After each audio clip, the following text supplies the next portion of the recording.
മഹാലക്ഷ്മി സീരിയലിൻ്റെ ഏറ്റവും പുതിയ പ്രൊമോ റിവ്യൂയിലേക്ക് എല്ലാ കൂട്ടുകാർക്കും സ്വാഗതം.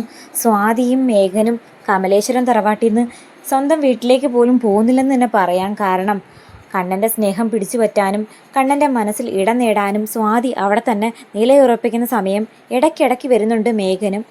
കണ്ണൻ്റെ രണ്ടാനമ്മയാണ്. കുട്ടിക്കാലം മുതൽ ഇതുവരെ വളർത്തി വലുതാക്കിയത് രണ്ടാനമ്മ തന്നെയാണ്. എന്നിട്ട് പോലും ആ മകൻ്റെ സ്വത്തിനോട് മാത്രമേ ഉള്ളൂ ആ സ്ത്രീക്ക് മോഹം.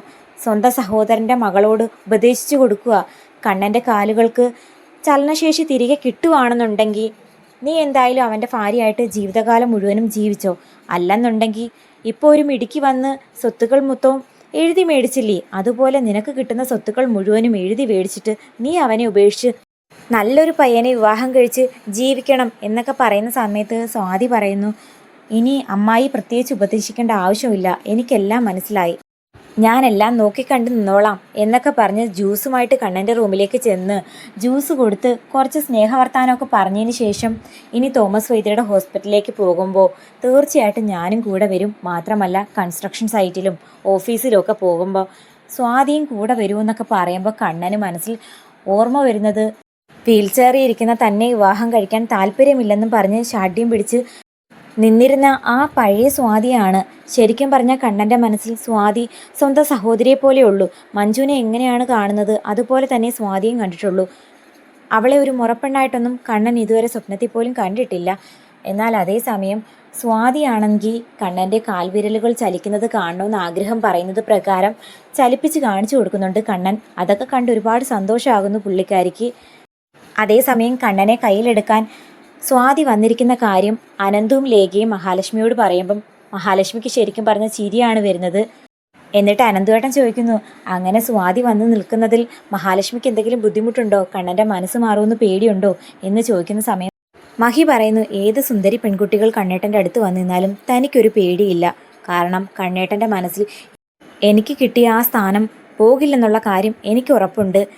ശേഷം മഹിയാണെങ്കിൽ അമ്മയെ കാണാനായിട്ട് തറവാട്ടിലേക്ക് പോകുന്നു. മഹിയെ കണ്ട മുത്തശ്ശി ഒരുപാട് ചീത്തവാക്കുകൾ പറഞ്ഞ് അപമാനിക്കുന്നു. വീൽ ചെയറിലിരിക്കുന്ന ഒരു പാവം മനുഷ്യനെ പറ്റിച്ചിട്ട് വേണമായിരുന്നോടി നിനക്ക് ഈ സന്തോഷവും സൗഭാഗ്യമൊക്കെ നേടാൻ, എന്തായാലും അവൻ്റെ സ്വത്തുക്കളെല്ലാം മേടിച്ചെടുത്തിട്ട് നീ അവനെ തന്നെ ചതിച്ചല്ലോ.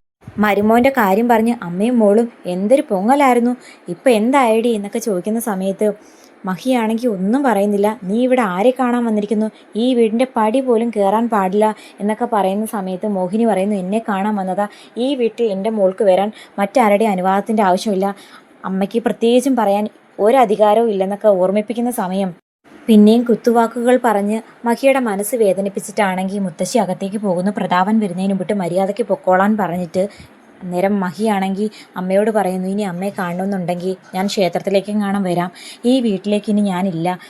പ്രഗ്നൻ്റ് ആയിട്ടിരിക്കുന്ന ഈ സമയത്ത് വിഷമിക്കാൻ പാടുള്ളതല്ല, എങ്കിലും അവരുടെ നാക്ക് മൂക്കറിയാമല്ലോ, അതൊന്നും മനസ്സിൽ വെച്ചേക്കരുത് എന്നൊക്കെ പറഞ്ഞ് ആശ്വസിപ്പിക്കുന്നുണ്ട് മോഹിനിയമ്മയും. അതേസമയം കണ്ണനാണെങ്കിൽ അനന്തുവിനെ ലേഖയും തൻ്റെ ഭാര്യയും കാണാനായിട്ട് അനന്തുവിൻ്റെ വീട്ടിലേക്ക് ചെല്ലുന്നു. എന്നിട്ട് നടന്ന കാര്യങ്ങളൊക്കെ പറയുമ്പം അനന്തുവിന് പോലും ഞെട്ടലാകുന്നു. സ്വത്തിനും പണത്തിനും വേണ്ടിയിട്ട് ആളുകൾ ഇത്രയും തരം താഴുമോ, ഇത്രയൊക്കെ അധപ്പതിച്ച് ചിന്തിക്കുമോ, അത് തന്നെയാണ് ഞാനും ചിന്തിക്കുന്നത് എന്ന് കണ്ണനും പറയുന്ന സമയത്ത് മഹാലക്ഷ്മിയാണെങ്കിൽ വിഷമത്തോടെ തിരികെ അനന്തുവിൻ്റെ വീട്ടിലേക്ക് വരുന്നു. സ്വന്തം വീട്ടിൽ അമ്മയെ കാണാൻ പോയ മഹിയെ മുത്തശ്ശിയും പ്രതാപനും എല്ലാവരും കൂടി അപമാനിച്ച് വിട്ടതാണെന്ന് നമ്മുടെ കണ്ണനും ലേഖയ്ക്കും അനന്തുവിനും മനസ്സിലായി. താൻ എന്തിനാ ഇപ്പം അങ്ങോട്ടേക്ക് പോയത്, അമ്മയ്ക്ക് തന്നെ കാണണമെന്നുണ്ടായിരുന്നെങ്കിൽ ഇങ്ങോട്ടേക്ക് വരില്ലായിരുന്നു, മാത്രമല്ല തന്നോടൊപ്പം എത്ര ദിവസം വേണമെങ്കിലും ഇവിടെ വന്ന് താമസിക്കുകയും ചെയ്യാമായിരുന്നല്ലോ എന്നൊക്കെ പറയുന്ന സമയത്ത് മഹി പറയുന്നു, എനിക്ക് വിഷമമൊന്നുമില്ല കണ്ണേട്ട, കണ്ണേട്ടന് സുഖം തന്നെയല്ലേ, മരുന്നൊക്കെ കൃത്യസമയത്ത് കഴിക്കുന്നില്ലേ എന്നൊക്കെ ചോദിക്കുമ്പം അവിടെ നടക്കുന്ന രസകരമായിട്ടുള്ള കാര്യങ്ങളെല്ലാം കണ്ണൻ മഹിക്ക് പറഞ്ഞു കൊടുക്കുന്നു. മാത്രമല്ല മഹി പോയതിന് ശേഷം ആ വീട്ടിൽ നിൽക്കണമെന്ന് പോലും തനിക്കില്ല, എല്ലാവരും സ്വത്ത് മോഹിച്ച് കപട സ്നേഹം കാണിച്ച് പിന്നാലെ കൂടിയിരിക്കുക. ആ മേഘൻ ഇപ്പം കമലേശ്വരം തറവാട്ടിൽ നിന്ന് ഇറങ്ങാറേ ഇല്ല, എങ്ങനെയെങ്കിലും അവൻ്റെ പെങ്ങളെ എൻ്റെ തലയിൽ വെച്ച് കെട്ടണമെന്ന് അവൻ്റെ ആഗ്രഹം, എന്നോടുള്ള സ്നേഹം കൊണ്ടൊന്നുമല്ല, സ്വത്ത് മോഹിച്ചാന്നൊക്കെ പറയുമ്പം സാരമില്ല കണ്ണേട്ട, എനിക്ക് കണ്ണേട്ടനെ വ്യക്തമായിട്ട് അറിയാം. അതേസമയം ഉണ്ണിയാണെങ്കിൽ മഞ്ജുവിൻ്റെ അടുത്തേക്ക് ചെല്ലുന്നുണ്ട്. മഹാലക്ഷ്മിയെ കുത്തിപ്പറയാനും കുറ്റപ്പെടുത്താനും വേണ്ടിയിട്ടാണ് ചെല്ലുന്നത്. മാത്രമല്ല മഞ്ജുവിൻ്റെ സ്നേഹം പിടിച്ചു പറ്റാനും. ആ ബാലേന്ദ്ര സാർ എപ്പോഴും മഹിയുടെ പിന്നാലെയല്ലായിരുന്നു നടക്കുന്നത്, ഇനി അവരുടെ വയറ്റിൽ വളരുന്ന കുഞ്ഞിൻ്റെ അച്ഛൻ ബാലേന്ദ്ര സാറങ്ങാണായിരിക്കുമോ എന്ന് ചോദിക്കുമ്പോൾ മഞ്ജുവിൻ്റെ മുഖം വല്ലാതെ വാടുന്നു. അനാവശ്യമൊന്നും പറയരുത്. സാറ് നല്ലൊരു മനുഷ്യനാ എന്ന് പറയുമ്പോൾ ഉണ്ണി പറയുന്നു, മഹാലക്ഷ്മിയെക്കുറിച്ചും നീയും അങ്ങനെ തന്നെയല്ലേ വിചാരിച്ചിരുന്നത്? ഇപ്പം നമ്മുടെ എല്ലാവരുടെയും വിചാരം തെറ്റാണെന്ന് അവരായിട്ട് തന്നെ തെളിയിച്ചില്ലേ? അതുകൊണ്ട് ആരെയും വിശ്വസിക്കാനൊന്നും പറ്റില്ല. അതേസമയം കണ്ണനാണെങ്കിൽ ഓഫീസിൽ പോയി അനന്തുവിൻ്റെ ലേഖയുടെയും വീട്ടിൽ പോയതിന് ശേഷം തിരികെ കമലേശ്വരം തറവാട്ടിലേക്ക് വരുമ്പോൾ സ്വാതിയാണെങ്കിൽ അവിടെ ഇരുന്ന് നോവൽ വായിക്കുവാണ്. അതേസമയം കരുണ സ്റ്റെപ്പ് ഇറങ്ങി താഴേക്ക് വരുന്നു. സ്വാതി, ദേ കണ്ണേട്ടൻ വന്നു, കണ്ണേട്ടന് കഴിക്കാൻ എന്താന്ന് വെച്ചാൽ എടുത്തു കൊടുക്ക്. വലിയ കുക്കിംഗ് എക്സ്പേർട്ടാന്ന് പറഞ്ഞു ഒരുത്തി ഇവിടെ ഉണ്ടായിരുന്നല്ലോ, അവൾ പോയെന്നുള്ള പേര് ആഹാരത്തിൻ്റെ കാര്യത്തിൽ കണ്ണേട്ടന് യാതൊരു പോരായ്മയും വരാൻ പാടില്ല എന്നൊക്കെ പറഞ്ഞ് നന്നായിട്ട് തന്നെ ട്രീറ്റ് ചെയ്യുന്നുണ്ട്. സ്വാതിയാണ് കണ്ണൻ്റെ കാര്യങ്ങളെല്ലാം നോക്കുന്നത്. അതേസമയം ഡോർ ലോക്ക് ചെയ്യാതെ കണ്ണനാണെങ്കിൽ കുളിക്കാൻ വേണ്ടി പോകുന്ന സമയത്ത് മേഘനാണെങ്കിൽ കണ്ണൻ്റെ റൂമിൽ ഒന്ന് തട്ടിയ പോലും ചെയ്യാതെ വന്ന് തുറക്കുന്നു. അന്നേരം കണ്ണനാണെങ്കിൽ മിററിൻ്റെ അടുത്ത് നിൽക്കുമായിരുന്നു. ആരാ വരുന്നേ എന്ന് അതിശയിച്ച് നോക്കി നിൽക്കുന്ന കണ്ണനെയും കാണിച്ചുകൊണ്ടാണ് പ്രൊമോ അവസാനിക്കുന്നത്. എന്തായാലും മേഘനൊന്നും കണ്ണൻ നിൽക്കുന്നത് ഉടനെയൊന്നും കാണാൻ പോകുന്നില്ല. ഈ ഒളിച്ചുകളി കുറച്ച് നാളും കൂടി തുടരും.